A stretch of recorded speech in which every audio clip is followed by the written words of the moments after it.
শুভ সকাল বন্ধুরা, তোমরা কেমন আছো? আশা করছি তোমরা সবাই খুব খুব খুব ভালো আছো আর সুস্থ আছো। আর তোমাদের আশীর্বাদ আর ভালোবাসায় আমিও ভালো আছি ও সুস্থ আছি। আর উত্তর 24 পরগনা জেলার ছোট্ট একটা গ্রাম থেকে আমি প্রীতি আবারও কিন্তু চলে আসলাম নতুন একটা সকালে নতুন একটা ভিডিও নিয়ে। আশা রাখবো আজকের ভিডিওটা তোমাদের ভালো লাগবে। সকালবেলার ঘুম থেকে উঠে কিন্তু আমি সবার আগে উঠোনটা ঝাড় দিয়ে নিলাম। আর উঠোনটা দেখতে পেলে তো ঘাসগুলো কিন্তু পরিষ্কার করা হচ্ছে, সেই জন্য একটু ঝাড় দিলাম। যে যে টুকিটাকি ছোট ছোট কাগজপত্র আছে সেইগুলো কিন্তু ঝাড় দিয়ে ফেলে দিচ্ছি। আর এইদিকে ঘাসগুলো তোমরা এর আগের হয়তো কোনো ভিডিওতে দেখেছো, ঘাসগুলো কিন্তু অনেকটাই বড় হয়ে গেছিলো। আসলে ঘাস তো আমি পরিষ্কার করতে পারি না, সেই জন্য আর তোমাদের দাদা ভাই তো সবসময় বাড়িতে থাকে না, সেই জন্য কিন্তু ঘাসগুলো অনেকটাই বড় হয়ে গেছিলো। এবার বাড়িতে এসে আগে এই ঘাসগুলো পরিষ্কার করলো। ঘাসগুলো বড় হয়ে গেলে না অসুবিধে হয় জানি, কিন্তু কিছু কিছু সময় না অসুবিধে হলেও কিছু করার থাকে না হাতে, সেই জন্যে এতদিন পরিষ্কার করা হয়নি।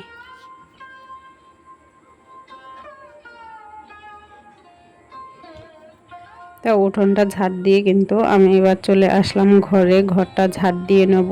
তা ঘরটা ঝাড় দিয়ে দেখো গেটটা কিন্তু এখনও খোলা হয়নি, আগে আমি গেটটা খুলে নিচ্ছি। নিয়ে এই যে দেখছো পাপোশটা মানে পা মোছার যে তোয়ালে বলো টাওয়েল বলো যাই বলো না কেন, সেইটা আমি একটু ঝেড়ে তুলে নিলাম। এবার ঝাড় দিয়ে তারপরে আবার ওইটা পেতে দেব। আসলে কি বলতো, বাড়ির এই সমস্ত টুকিটাকি অনেক জিনিসপত্র থাকে, পুরনো জিনিসপত্র থাকে, তাই না? সেইগুলো কিন্তু আমরা এই পাপোশ হিসাবেই ধরো ব্যবহার করতে পারি। তাহলে কিন্তু যে ওই যে পাপোশ কিনতে যে পয়সাটা লাগে সেইটা কিন্তু আমাদের মধ্যবিত্ত সংসারের সেই টাকাটা সেফ, তাই না? সেই টাকাটা দিয়ে কিন্তু অন্য আর একটা কাজ করা যায়। আর পাপোশগুলো আমি আর সেলাই করি না, ওইভাবেই ভাঁজ করে দিই।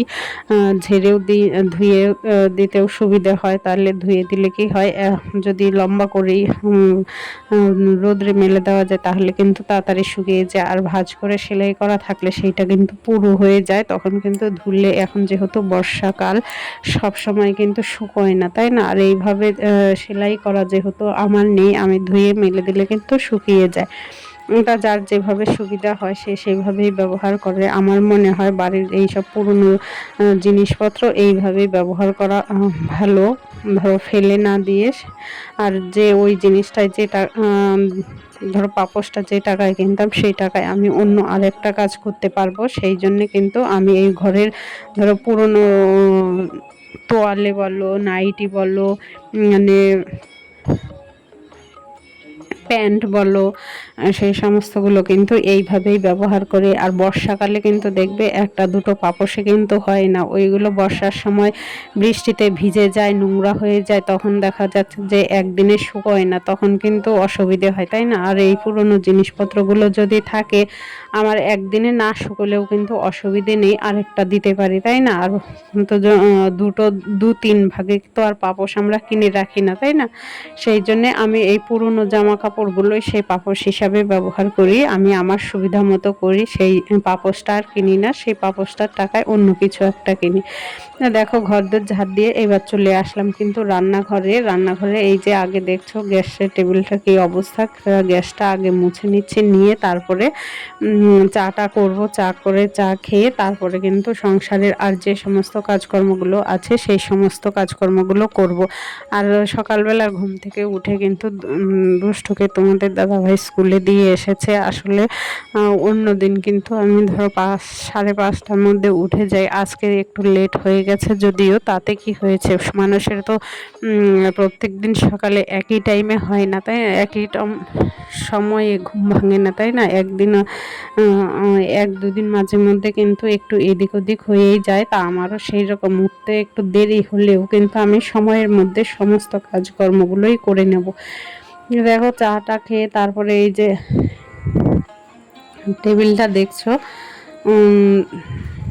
সেই টেবিলটা কিন্তু মুছে নিচ্ছি। আর এই যে একটা হাঁড়িটা দেখছো, হাঁড়িটার মধ্যে অল্প কটা ভাত আছে, সেই জন্যে হাঁড়িটা কিন্তু আর অন্য কোথাও নিলাম না, এই টেবিলের পাশেই রেখে দিলাম।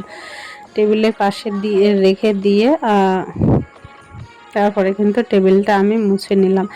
আর এই টেবিলটা কিন্তু আমি টেবিল আর গ্যাস কিন্তু সকালবেলায় আমি মুছে নিই। এর উপর দিয়ে হয়তো রাত্রে আরশোলা টিকটিকি পোকামাকড় কত কিছুই হাঁটে, তাই না? সেই সমস্ত টা আমরা তো আর দেখতে পাই না। সেই জন্যে আমি কিন্তু সকালবেলায় উঠে এই কাজ দুটো করি। যতই পরিষ্কার থাক, যতই মোছামুছি থাক না কেন, এই দুটো কাজ আমাকে করতেই হয়। না হলে যেন নিজের থেকে একটা মনে হয় যে এর উপর দিয়ে কিছু গেছিলো কি না, সেই জিনিসপত্রের উপর রেখে খাওয়া দাওয়া বা চা করা, সেইটা না আমার ঠিক ভালো লাগে না। সেই জন্যে আমি ওইগুলো মুছে নিই। নিয়ে দেখো এবার রান্নাঘরটা ঝাড় দিয়ে নিচ্ছি। তা আরেকটা কথা বন্ধুরা, যারা আমার ভিডিও প্রথম দেখছো, যদি ভিডিওটা একটুকু ভালো লাগে তাহলে কিন্তু অবশ্যই একটা লাইক করো। তোমাদের একটা লাইক আমাকে পরবর্তী ভিডিও বানাতে সাহায্য করে, আগ্রহ করে বা মোটিভেট করে, যেটাই বলো না কেন, আমার কিন্তু পরবর্তী ভিডিওটা বানানোর জন্য আগ্রহ হয়, যে মনে হয় যে না আমার ভিডিও কেউ না কেউ দেখতে চায়। সেই জন্য কিন্তু বলি যে তোমরা অবশ্যই একটা লাইক করো। আর যদি মনে হয় তোমরা অবশ্যই কমেন্টও করতে পারো, তোমাদের কমেন্টের আশায়ও আমি থাকি। আর হচ্ছে যদি কেউ চাও যে আমার পরিবারের একজন সদস্য হবে, তাহলে অবশ্যই আমার চ্যানেলটাকে সাবস্ক্রাইব করে আমার পরিবারের একজন মিষ্টি সদস্য হয়ে থেকো। আর এই যে দেখো সকালবেলা সমস্ত কাজকর্ম করে আমি কিন্তু নাইটিটাও চেঞ্জ করে নিয়েছি। নিয়ে দেখো এসেছে চা করতে, চাটা হয়ে গেছে, এবার চাটা খাবো। খেয়ে তারপরে তোমাদের দাদাভাই বাজারে যাবে, বাজার করে আনবে, তারপরে হচ্ছে দুপুরের রান্না বান্না হবে। আর আমি কিন্তু ওই ঘরের বিছানাটা এখনো তুলিনি। যে চা খেয়ে তারপরে কি করব, সকালবেলার জন্য ভাত বসিয়ে দেব। ভাত বসিয়ে দিয়ে তারপরে ওই ঘরে যাব, ওই ঘরে গিয়ে বিছানা তুলবো। আর সকালবেলায় সেরকম কিছু রান্না হবে না, সেদ্ধ ভাতই হবে, হয়তো আলু সেদ্ধ, ভেন্ডি সেদ্ধ আর ডিম ভাজা, এরকম কিছু একটা রান্না হবে। তা আমরা সকালবেলায় কিন্তু বেশিরভাগ এইরকমটাই খেয়ে থাকি। কেননা সকালবেলায় যদি তরকারি খাওয়া হয়, তরকারি খাওয়া যাবে না তা না, তরকারি দিয়ে খেলে না মনে হয় সারাদিন আর কোনো কাজকর্ম করতে ইচ্ছে করে না, বিশেষত আমার। সেই জন্যে আমি সকালবেলায় তরকারি করার চেষ্টা করি না, সেদ্ধ ভাতটাই ঠিক আছে। আর মধ্যবিত্ত সংসারে এর থেকে আর বেশি কিছু হয় না। তা দেখো আমার কিন্তু চা করা হয়ে গেছে, একবারে সোনার চাটাও করে নিয়েছিলাম। নিয়ে দেখো আমি কিন্তু চা খেয়ে ওইদিকে ভাতটা বসিয়ে দিয়ে চলে এসেছি এই ঘরে। এখন বিছানাটা তুলে নেব। তো চলো বিছানাটা তুলে নেই। আর ততক্ষণ কিন্তু তোমরা অবশ্যই ভিডিওটা প্রথম থেকে শেষ পর্যন্ত দেখতে থাকো।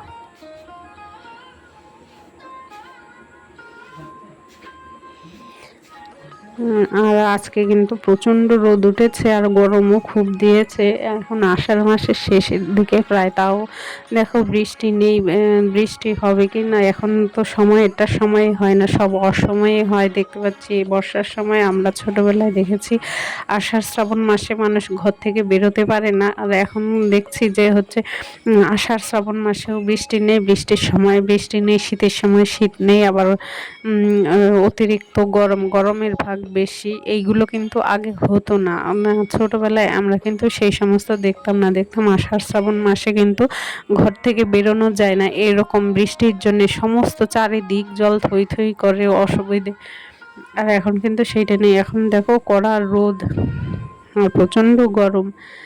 তা জানি না কবে কি বৃষ্টি হবে, হয়তো প্রকৃতির যেদিন ইচ্ছে হয় সেদিনই হবে। আর এইদিকে তোমাদের সাথে কথা বলতে বলতে কিন্তু আমার প্রায় অনেক কাজ করা হয়ে গেল, বিছানাটাও কিন্তু গোছানো হয়ে গেছে।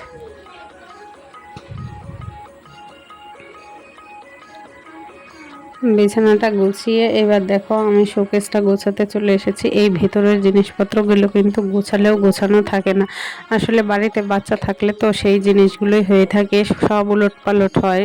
উলটপালটগুলো তো অগোছালো এলোমেলো, সেইগুলো তো বড়রা করে না, ছোটরাই করে, তাই না? তো সেই জন্য রাগ দ্বেষ করে লাভ নেই। বাড়িতে বাচ্চা থাকলে অগোছালো হবেই, সেটাই স্বাভাবিক। আর সেইটা গোছানোর জন্য তো আমরা বড়রা, তাই না? সেই জন্য দেখো আমি কিন্তু শোকেসের ভিতরটাও একটু ভালো করে গুছিয়ে নিচ্ছি। তা চলো তোমরা ভিডিওটা দেখতে থাকো।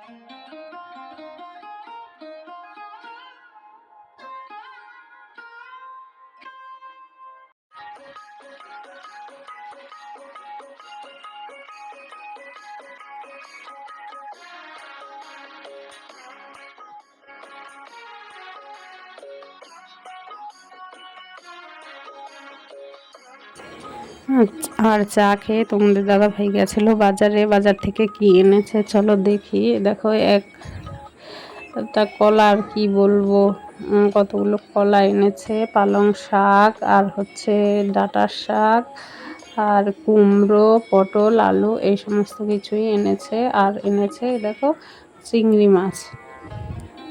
তা আজকে এইগুলোই রান্না হবে।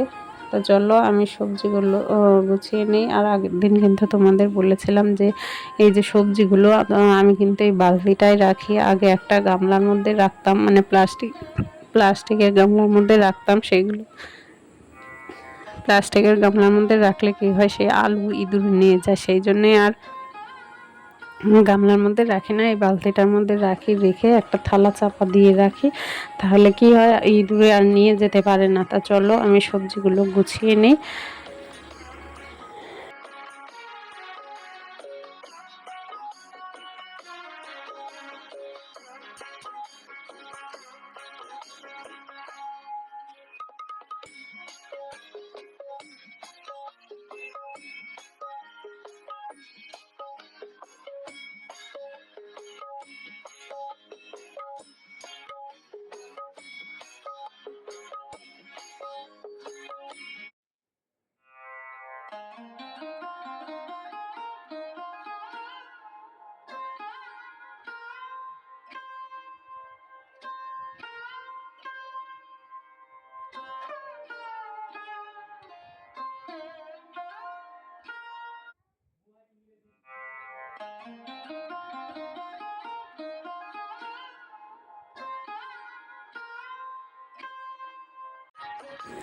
আর সবজিগুলো গুছিয়ে নিয়েছি, নিয়ে দেখো ফ্রিজে একটা মিষ্টি ছিল, সেই মিষ্টিটা খাচ্ছি। আসলে প্রচণ্ড খিদে পেয়ে গেছিলো। আর সোনাইকে বললাম ভাত দেবো কিনা, ও বললো পরে খাবে, দুষ্টু। আর তোমাদের দাদা ভাই স্কুল থেকে আসার পরে খাবে।